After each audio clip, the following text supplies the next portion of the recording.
Difficult client. Biggest insecurity. The proudest moment. So first of all, what's your name and what do you do? So I'm Annalise Butler, and I am the director of Polaris Aquatic, and it's a swimming school based in London. At the moment, we are working to train up teachers. Most recently, looking at training up families, so the parents learn how to teach swimming lessons to their own kids. Tell us about the first time you tried to start a business. That would be this at this moment. Really? So this is the first business. Trying to start it off, it was a bit of a leap. It was more of an urgency to get something, and I felt almost forced into doing it. But knowing that I had the potential, knowing that I've been teaching since 2006, highly awarded, like just really feeling a sense of purpose in this, I kind of felt like it had to work. There's nothing could go wrong. So it was mad confidence, like just networking with people that I had already been working with. What did you want to be when you were a kid? I studied architecture, so I met David, so I met you guys after a while. And then afterwards, WNBA MVP #1. Should have been the most highly recommended, most spoke about female basketballer in history. That's what it was supposed to be. Take the hype. You got the hype for sure. That's what it was supposed to be. That was #2. Tell us about your proudest moment as an entrepreneur. When you're teaching, you have a certain sense of gratitude. It's quite instantly gratifying. But when you're working with other people and you're bringing those people networking and building a business in a sense that it kind of seems more like a kind of strategic, larger scale than what you're actually doing on your own, like that's the proud moment. So it's been like the business networks I've created this year. What would you say is your strongest character trait? Influence. It's not about being, I guess, domineering in a sense, but just enough so that people kind of feel like you're all targeting the same, working the same direction, and all achieving together. What's the most money you've ever lost or made in a day? Losing's got to be Christmas. I mean, it's not anything to do with business. It's like, come on. At the end of the school term, I was like, what am I going to do for these guys? I got 100 students. I don't know what to give. But in terms of making, like, at the minute, it's like we done some work for a community that was just like basically any interaction, any social inclusion that you can make. We had something like 12,000 people in 6 weeks. Put a price on that.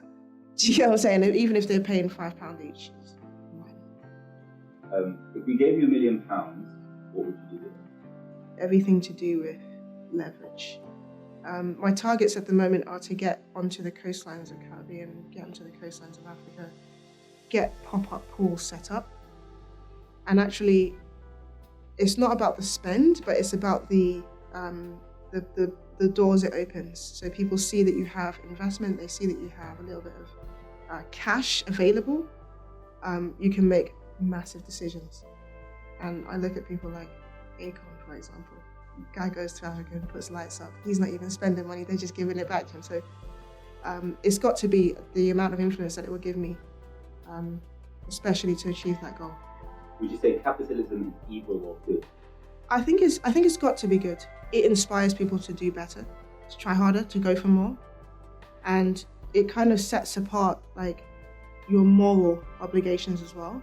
Like not just because you're out there, trying to be the richest, but strategically, are you actually building networks? Is your success measured by the money that you make, or is it measured by the number of people that you're impacting? I think that's what capitalism brings. It's got to be positive. I can only think of it as positive. What was your most difficult customer or client? It's typical, isn't it? It's like there's an expectation on the services that you kind of deliver, and then they're not paying you for anything, but they're expecting the world to come from you, and it's just like just being patient, to be fair.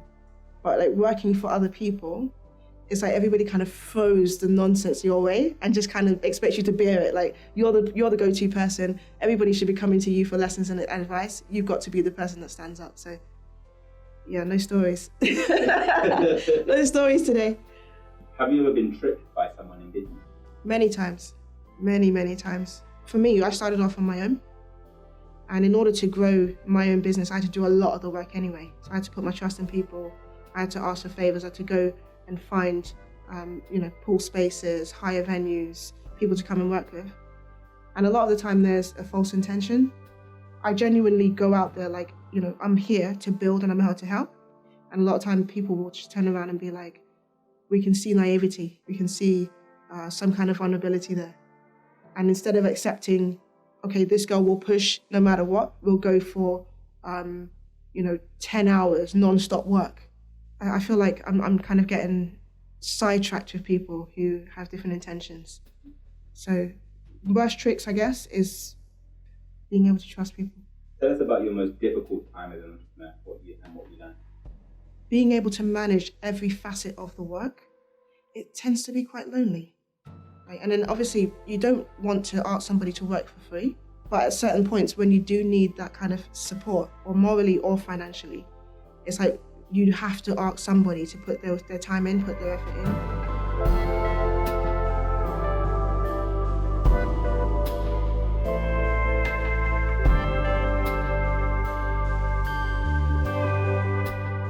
How did the Grenfell experience impact you in your business? I was working in Kensington and teaching one of the families that was caught up in the fire.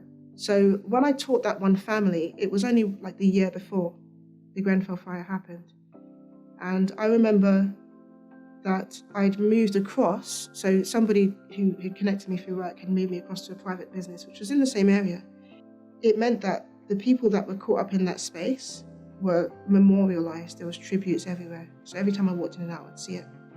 And on that one time I kind of walked in, there was a child. I didn't realize he was siblings with something like seven kids. The only person that survived was the mum, and it just absolutely killed me.